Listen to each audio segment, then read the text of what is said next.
ನಾನು ಯಾವಾಗಲೂ ಹೇಳ್ತಾ ಇದ್ದೆ, ರೈತರು ಕೃಷಿ ಸಲಹೆಗಾರರ ಸಲಹೆ ತಗೊಳ್ಳಿ, ವ್ಯವಸಾಯ ಮಾಡುವಾಗ ವೈಜ್ಞಾನಿಕ ಕಾರಣಗಳು ತಿಳುವಳಿಕೆ ಇರೋದಿಲ್ಲ ಆ್ಯಕ್ಚುಲಿ. ಸೊ ನಮ್ಮ ಸಲಹೆ ತಗೊಂಡು ಮಾಡಿದಂಥವರ ತೋಟ ಹೇಗಿದೆ ನೋಡಿ.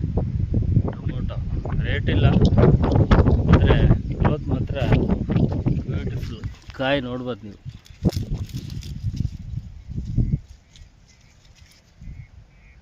ಏನು ಶೈನಿಂಗ್ ಇದೆ, ಕ್ವಾಲಿಟಿ ನೋಡಿ ಆಯಿತಾ. ಈ ರೀತಿ ಸಲಹೆ ಕೊಡ್ತಾರೆ. ಹಾಗೆ ನೋಡ್ಬೇಕು ನೀವು ಲೋಡ್ ಹೆಂಗೆ ಕಿತ್ತಿದೆ ಅಂತೇಳಿ.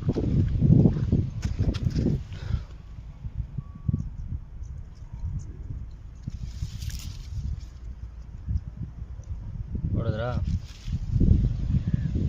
ಸಲಹೆ ತಗೊಂಡು ಮಾಡಿದ್ರೆ ಈ ರೀತಿ ಇರುತ್ತೆ. ಗಮನಿಸಿ ನೀವೆಲ್ಲ ಇಡೀ ತೋಟ.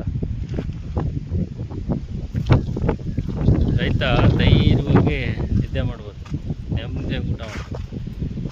ಸೊ ನೆಲಮಂಗಲ ತಾಲೂಕಲ್ಲಿದೆ ನಮ್ಮ ಸರ್ವೀಸು. ಯಾರೆಲ್ಲ ರೈತರು ನೋಡ್ತಾಯಿದ್ರಿ, ಕಾಂಟ್ಯಾಕ್ಟ್ ಮಾಡಿ.